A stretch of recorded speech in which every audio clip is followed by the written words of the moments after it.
Assalamualaikum warahmatullahi wabarakatuh. Baiklah, di sini kami akan menjelaskan pembuangan limbah kelompok E. Assalamualaikum warahmatullahi wabarakatuh. Baiklah, saya akan membahas pembuangan limbah.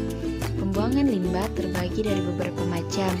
Ada pengertian limbah, macam-macam limbah, serta pengolahan limbah di Indonesia sekarang ini.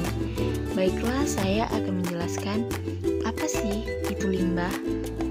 Limbah adalah buangan yang dihasilkan dari suatu proses produksi, baik industri maupun domestik rumah tangga, di mana masyarakat permukiman, di sanalah berbagai jenis limbah yang akan dihasilkan.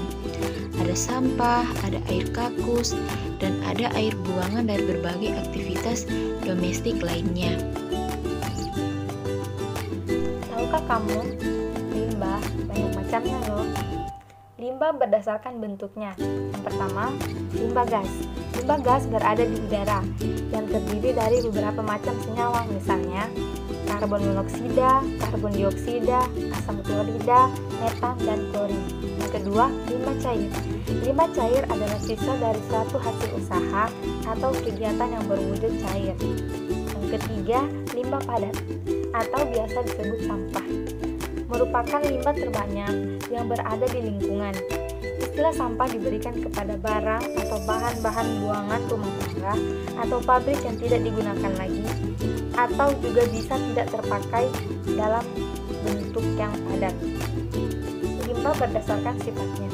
Yang pertama, limbah B3 adalah kelompok limbah yang secara langsung maupun tidak langsung dapat mencemarkan lingkungan, kesehatan, dan kelangsungan hidup manusia dan makhluk hidup lainnya.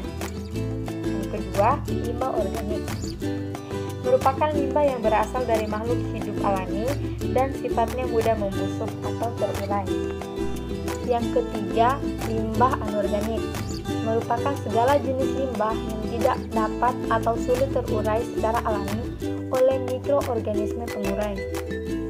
Limbah berdasarkan sumbernya. Yang pertama, limbah rumah tangga yang berasal dari kegiatan pemukiman penduduk rumah tangga dan kegiatan usaha seperti pasar, restoran, dan gedung perkantoran.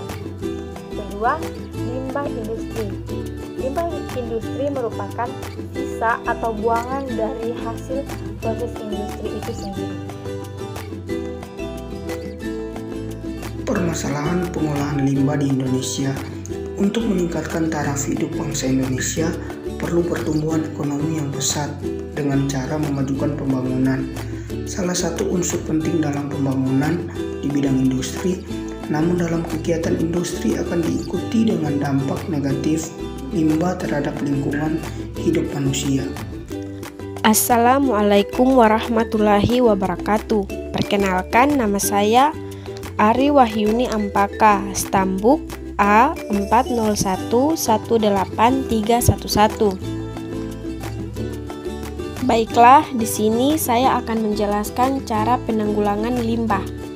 Yang pertama, sampah yang masih bisa digunakan seperti botol bekas yang sudah tidak terpakai bisa digunakan kembali untuk menaruh minyak. Yang kedua, mengurangi segala sesuatu yang mengakibatkan sampah. Gunakan produk yang dapat diisi ulang, misalnya alat tulis yang bisa diisi kembali agar sampah tidak berserakan di mana-mana dan bisa dipakai kembali. Yang ketiga, daur ulang. Pilih produk dan kemasan yang dapat didaur ulang dan mudah terurai seperti kardus besar. Jangan langsung dibuang, kita bisa gunakan kembali untuk menaruh sampah. Baiklah, itu materi yang dapat kami sampaikan. Saya akhiri. Wassalamualaikum warahmatullahi wabarakatuh.